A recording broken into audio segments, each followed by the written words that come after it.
So let's go over a row on a cable machine. You can do a lot of different angles on this. So you can go mid, we can raise it up high, we can take it down low. The movement is all basically the same, depending on where the angle is, nothing really changes.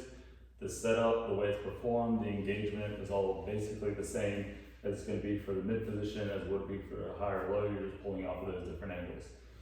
So you're going to grab your handle, you're going to step back enough that when you come to full extension at the front with the arm completely extended, the weight stack won't touch. So you want to make sure that you're not having the weight stack hit whenever you go to that forward position. Now you could drop down into a little swap position from here.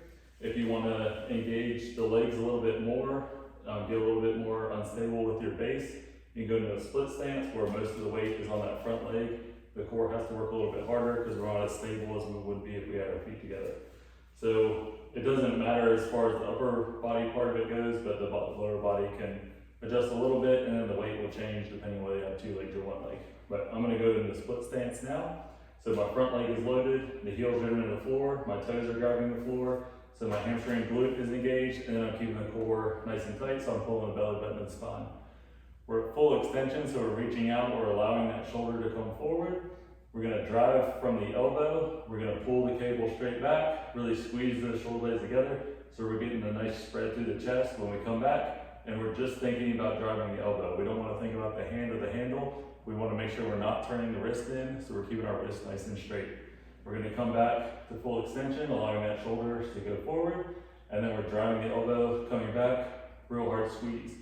Now we want to make sure that we're not rounding, so I see some clients will round the shoulder as they pull. We want to make sure that our chest is staying nice and spread when we get to that full contraction. So we're spreading the chest, really pinching the shoulder blades together, but we're keeping that core engagement. So we're not arching the lower back. Everything stays locked in on the front as we pinch those shoulder blades together, and then we're returning to that front position. So drive, squeeze, and then nice controlled coming forward.